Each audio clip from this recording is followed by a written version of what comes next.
This podcast is powered by the pros at Paschal Air Plumbing and Electric. Arkansas owned, Arkansas operated. GoPaschal.com. And they're about to get better as we welcome in our buddy Chris Marler, again, host of the Fourth and Ron podcast, talking all things SEC and college football. Chris, what do you think about radios in the helmets and some of the other new rules that might be implemented this upcoming season? Well, first off, I want you guys to get a radio in the helmet of all those textures on the text line. Extremely negative. Don't love it. But yeah, so the con thing I think is like a really good off-season change for college football, because I will miss watching, 4 scout team players hold up giant cardboard pieces with like a picture of like a toaster, Cam Newton, a question mark, and like the color green, and like somehow that signifies a play-in. I will miss that. That was always a lot of fun watching all those goofy things on the sideline. But I do think it's good for the game to have a little bit more streamlined and efficient process of offensive coordinators and play callers being able to get their plays in to the quarterback. So I'm all for that. It's one of the few changes I think the NCAA has made that is actually beneficial to the game. So you're just joking about the textures here, Chris. Yeah. Are they validated? Are they validated to think Arkansas is going to have a negative season in 2024?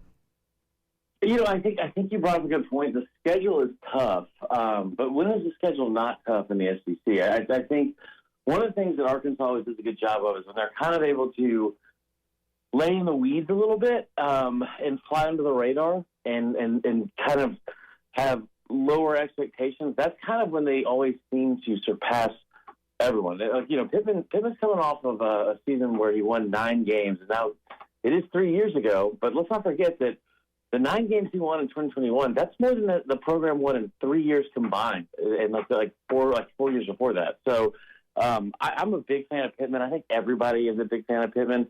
He's just so likable. But that schedule is not going to get any easier with the addition of Texas and Oklahoma, and then everyone else you already had in the conference. So that part does worry me.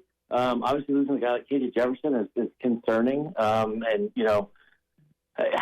think last year was tough because it's the first time Pittman as a head coach had to replace one coordinator, let alone 2.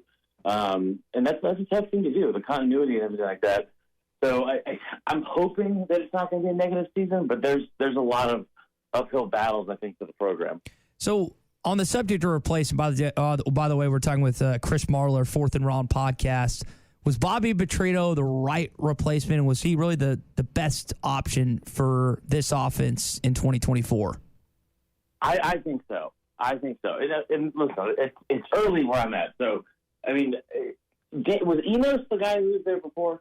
Correct, and they shifted to Kenny Guyton, who was the wide receivers coach, and then Coach Guyton moved on to Wisconsin, if I remember that right. I think that's the timeline of that. Yeah. I think, as journalists and like people in the media, it's our job to be objective and fair and professional. So in that vein, I will say Enos is the worst. He's just the worst. I can't stand that guy. I think that Petrino is a much better hire. Obviously, we've seen what he can do, not only at Arkansas, but we've seen what he can do at I think at this level. And you tell me a quarterback that didn't thrive in his system, because I think that they're going to be able to have a significant improvement. And I love the marriage they have there with, maybe that's not the best phrasing to use with Petrino, but I love the marriage between him and Pittman. The offensive line play hopefully will get better. And then the offensive, just from a creative standpoint, being able to put up points, I think is going to be probably one of the most important things for this team. So it doesn't feel like the defense can get much worse than it was, last year or two. But I think Petrino is a phenomenal hire and still one of the better offensive minds in the entire game. I wonder, does he resonate, that style? And you kind of have a coach on campus now currently in Eric Musselman, who's having an off season, but I mean his coaching style's worked the past few years. Can you still do his methods and his way? And maybe he's, again, with older age, he's toned it down a bit. Can you still do that in college football? I mean, I think so. I mean, because we've seen him have success over the last couple of years. I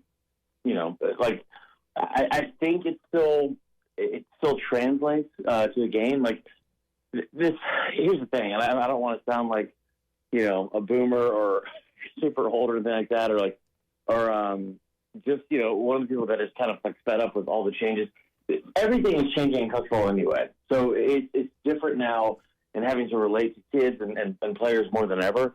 I do think his system still works. And his last stop, I mean, he was absolutely handcuffed by the things that Jimbo Fisher was doing. So I think it'll still translate.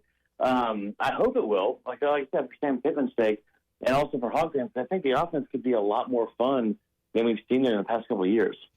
To your point, by the way, we're talking with Chris Marler, Fourth and Wrong podcast. He's made an occasional reference to his days at Texas A&M, and it seemed like the shackles were on that offense, and it was just Jimbo's offense with Bobby just being there, basically. I think you're going to see a lot different changes here in Fayetteville compared to College Station. But you mentioned changes there, Marler. I don't know if you've seen Andy Staples' proposal of what a super conference could look like with the Big Ten and the SEC, adding some teams from the Big 12 and the ACC as well. And initially, I kind of like the idea of adding Texas and Oklahoma, but then you see the changes with Washington, Oregon, and UCLA and USC. If you look at it, are the biggest proponents of the root of evil in college football the Big Ten and the SEC? Are they the biggest problems right now? 1,000%. 1,000%. I grew up watching SEC football. I love SEC football. I've covered it for years.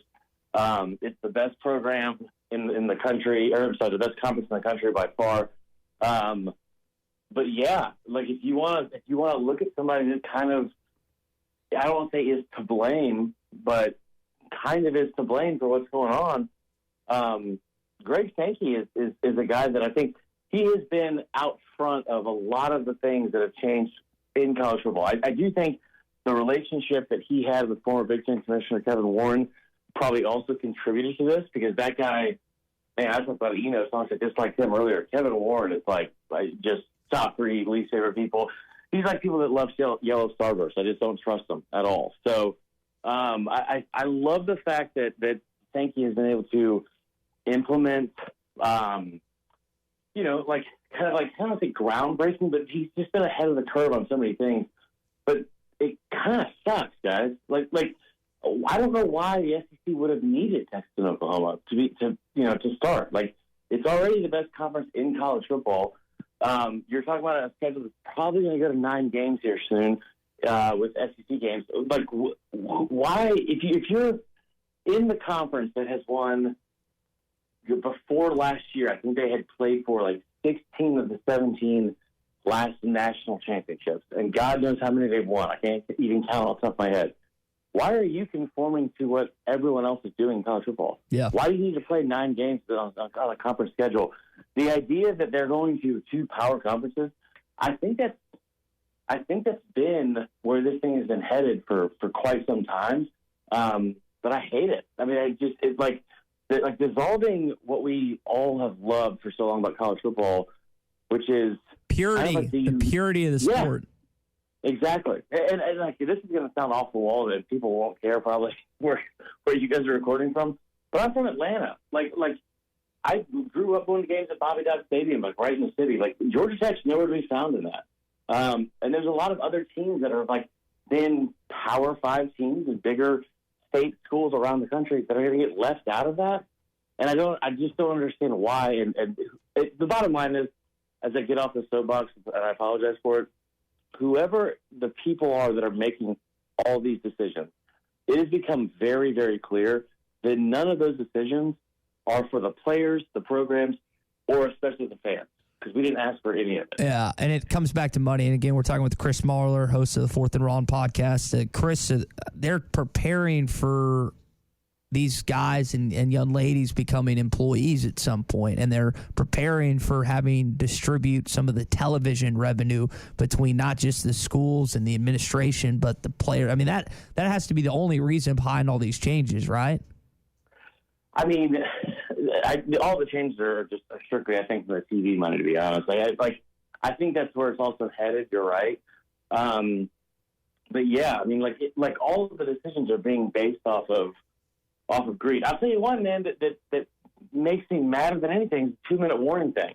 You know, the thing I've hated about the NFL more than anything since since I've watched it as a kid. Like, it's one of the reasons I've loved college football even more than I did the NFL, is the fact that if I watch the NFL and I see touchdown commercial, kickoff commercial, first down, it drives me insane. And that's exactly where we're headed with this stupid kind of crap with having a 2-minute warning, because it doesn't provide any benefit to the gameplay. Ding, ding, ding. Yeah, that's a good point. We're talking again. Chris Marler here is with us on the McCarty Daniel Hotline. If you got a text for Chris, you can do so at 877-377-6963. So at the top of the interview, Chris, I mentioned Arkansas beginning spring practice this week and some of the negative texts we've received. Kalen DeBoer doing a little things differently in Tuscaloosa, allowing his assistants, coaches to talk with the media. I think Bama's practices are going to be open as well. I'm going to be honest. I think he's going to get let go in 3 or 4 years, and the next guy is going to have success in Tuscaloosa. But what have you thought about the early stages of the biggest change in college football this past month or so? Well, yeah, Ty, I love you to death, bud, but you also said Bama was going to go 7-5 last year, so 9-3. That was a real thing on this show. But I will say, I wonder if he is the bridge to the next guy. I can see that. I think the real nightmare scenario for Bama fans is not the fact that he could be Harsin 2.0, which I think is a very stupid comp that Auburn fans have come up with. The real nightmare scenario is that he's Dan Mullen. And that's the fact that, like, Mullen came into Florida. They were a top 10 team his first 2 years. They went 21-5 his first 2 years in Gainesville, went to 3 straight New Year's Six Bowls, and then he left that program by year 4 pretty much in shambles or maybe it was year 5, in shambles because of the fact that he just didn't recruit. That's the concern you would have if you're a Bama fan with DeBoer, because if he indeed can't recruit, like some people fear, you don't want to leave the program in the same situation that you've seen down there with the Gators. I like it, man. I think he's a good hire. I think with what was available around the country, I think Bama fans have a little bit of an overconfidence in what they have, like the hand that they have or kind of been dealt. I just didn't think that it was going to be a situation that you were going to have anyone that you wanted that was going to come into Tuscaloosa to replace Saban. There's just no way. Like you don't want to be that guy replacing the guy, for one. And two, you probably don't want to live in Tuscaloosa. Like, if you're Dan Lanning and you're out there in Eugene, probably don't want to move down to Tuscaloosa. So I like the DeBoer hire. I think that you've seen some of the quick turnarounds he's been able to have. I mean, the guy won 25 games in 2 years at the Power 5 level. And for the people that think that that's not going to translate to the SEC, I got news for you, man. Like, the Pac-12 was one of the best conferences and probably maybe the second best behind the SEC in the country last year. And he had tremendous success there. So I think he'll have some quick success at Bama. I don't know if that means a playoff appearance, and I don't know if that means, if he's able to win 10 games in year 1 and 2.